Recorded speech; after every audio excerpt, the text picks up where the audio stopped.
بسم الله الرحمن الرحيم الحمد لله رب العالمين والصلاة والسلام على رسولنا محمد وعلى آله وأصحابه أجمعين أما بعد السلام عليكم ورحمة الله وبركاته. Azizlar, ro'zaga doir savol-javoblar suhbatlari bo'layotgan edi. Inshaalloh bugun navbatdagi suhbatimizni boshlaymiz. Ro'zador ayol tampon qo'ysa bo'ladimi degan savol bor ekan.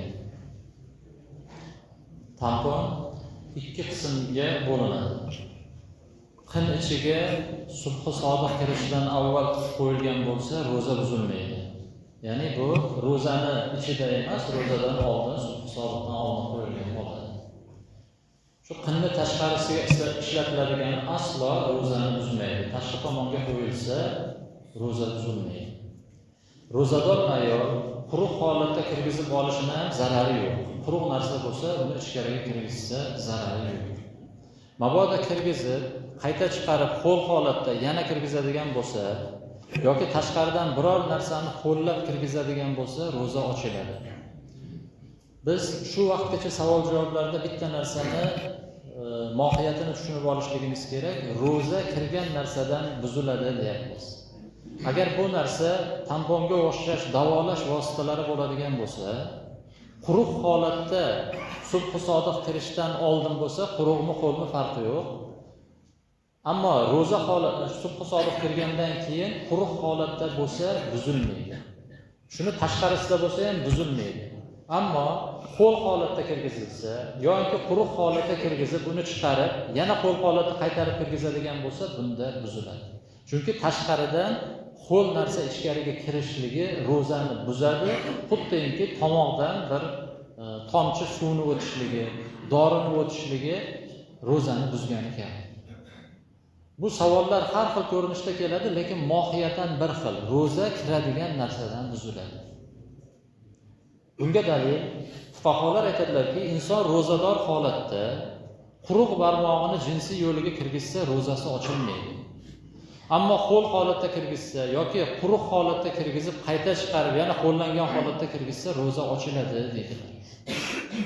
Mabodo ro'zador kishi yoki ayol svechcha, hozir davolash uchun svechchalar bor, svechcha kabi narsalarni jinsiy a'zoga kirgizsa, ro'za ochiladi. Chunki u barmoq kabi ortga qaytarib chiqarib olmaydigan narsa emas. U so'rilib ichkariga kirib ketadi. Demak, ichkariga kirdimi, bu nima qilinadi? So'rilib ichkariga kirib ketgandan keyin ro'za ochiladi. Tampon esa barmoqqa o'xshab qaytarib olish xususiyati bor. Shuning uchun quruq holatda nima qilinsa, solinsa, u ro'zani buzmaydi. Ikkinchi savol, surunkali bemorlar, ya'ni bu kasal qayta davom etaveradi, u to'xtab qolmaydi. Mana shu kasallikni surunkalik deb aytiladi.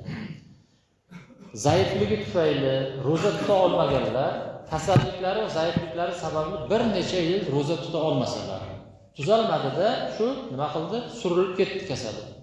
Bir necha yil ro'za tuta olmadi, shu kasalligi ro'zaga monelik qildi. Lekin fidya to'laganlardan keyin nima fidyasini to'lab qo'yishgan edi? Kechagi suhbatimizda aytdik, fidya bilan fitrni narxi nima bo'ldi? Bir xil. Ya'ni 4 ta mahsulotdan, bug'doydan, arpadan, mayizdan, xurmodan beriladi. Misol bug'doyniki 10 ming bo'ladigan bo'lsa, arpaniki 12 ming bo'ladi. Mayizniki 120 ming bo'ladigan bo'lsa, xurmoniki 180 ming bo'ladi. Demak, 4 ta mahsulotdan bersa bo'ladi.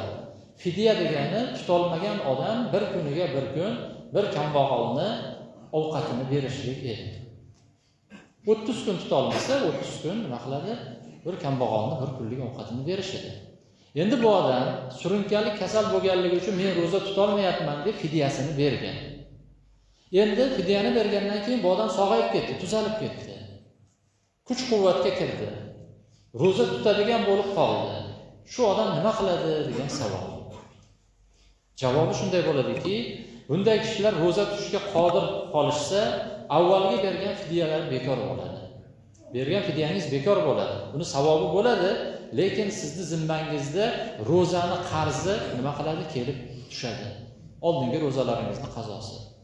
Garchi bir necha yillik bo'lsa ham fidyasi berilgan pullar ro'zasini qazosini tutishlik vojib bo'ladi. ro'za tutishdan ojiz qolganlar qachon ro'za tutishga qodir bo'lishsa, qazosini tutadilar. Zero fidya ro'zani o'rniga o'tishi uchun ro'za tutishdan ojizlik umrni oxirigacha davom etishligi kerak. Fiqh kitoblarimizda shayxufani deydi. Shayxufani degani keksa, qarib, munkillab qolgan kishilar. Bundan keyin u ro'za tutishlikka umuman imkoni yo'q bo'lgan odamni aytiladi. Yoki kasallik bo'ladigan bo'lsa, shu kasallik to'yinki uni vafotigacha davom etadi, unga ro'za tutishlikka monelik qilib turadi. Ana shunday odamlar fidya bersalar, ro'za tutganlarning o'rniga o'tadi fidyalar. Ammo orada tuzalib ketganlardan keyin esa ro'za tutishga qodir bo'lsalar, ro'za tutishlik ularga vojib bo'lib qoladi, ya'ni qazosi. Shuning uchun oldingi bergan fidyalarning ajrini olaveradilar, lekin ro'zani tutib berishlik ularning zimmalaridan soqit bo'lmaydi. Ayni vaqtda ro'za tutishdan ojiz qolgan, kelajakda ro'za tuta olishdan umidi uzilgan kishi ro'za tutmay miskinlarning qo'llariga beradi yoki chiqarib taomlantiriladi deyilgan. Bu ojiz kishilar. Ramazon ro'zasini fidyasi Ramazon kirgach mana shu oy mobaynida berib boriladi. Ramazon oyi kirmasdan fidya berib bo'lmaydi.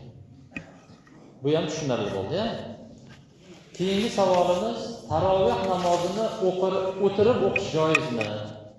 Mana hozir aynan shu Musoxon Eshonboshi shu savolni so'rayaptilar. Tursam oyog'im tushib ketdi dedilar. O'tirib o'qisa bo'ladimi tarovihni? Yoki otaxonlarimiz bor, yoki oyog'ida bir illatli kasalligi bor bo'lgan kishilar bor. Agar namozxon tik turishga qodir bo'lmasa yoki tik turib o'qish qattiq mashaqqat tug'diradigan bo'lsa, tarovihni o'tirib o'qisa joiz bo'ladi. Ammo tik turishga qodir bo'lib turib, tarovihni o'tirib o'qishlik makruh tanzihi bo'ladi. Ya'ni yengil makruh sanaladi. Ibodatlar iloji boricha o'sha sog'lom odam qanday amalga oshiradigan bo'lsa, shunday amalga oshirishligi kerak. Tarovih nafl namoz bo'lganligi uchun uzrli bo'lgan odamlar o'tirib o'qisalar bo'laveradi. Boshqa namozlarda ham xuddi shunday. Uzrsiz bo'lgan odamlar o'tirib o'qisalar joiz bo'ladi, lekin yengilgina makruh bo'ladi ekan. Keyingi savol, Ramazon oyida xuftonni bir imomga iqtido qilib o'qisa. Misol, menga iqtido qilib o'qildi. So'ng tarovihga boshqa qori imomlikka o'tdi. Muhammad Shokir keyin tarovihga o'tdi. Namoz o'qib bo'lgandan so'ng birinchi imom xuftonni tahoratsiz o'qigani ma'lum bo'lsa, nima qiladi dedi. Bu holatda imomning tahorati bo'lmagani uchun imomni ham, jamoatni ham xufton namozi durust bo'lmaydi. Chunki birinchi imomda tahorat yo'q edi, esdan chiqib ketibdi-da. Yo'q edi, hamma jamoatda namoz bo'lmaydi, xuftoni. Shuning uchun xuftonni qayta o'qish lozim bo'ladi. Tarovih namozini vaqti xufton farzini o'qib bo'lgandan keyin kiradi. Savoldagi holatda xufton durust bo'lmagandan keyin tarovih xuftondan avval o'qib qo'yilgan bo'ladi. Shuning uchun bu namoz, ya'ni tarovih emas, nafl hisoblanadi. Shu sababli tarovihni ham xuftondan keyin qayta o'qish kerak bo'ladi. Demak, buni javobi mana shunday bo'ladi. Vaqtimiz bo'lib qolganligi uchun shu yerda suhbatni to'xtatsak, inshaalloh ertaga davom ettiramiz. Va oxiru da'vona alhamdulillahi robbil alamin. Assalomu alaykum va rahmatullohi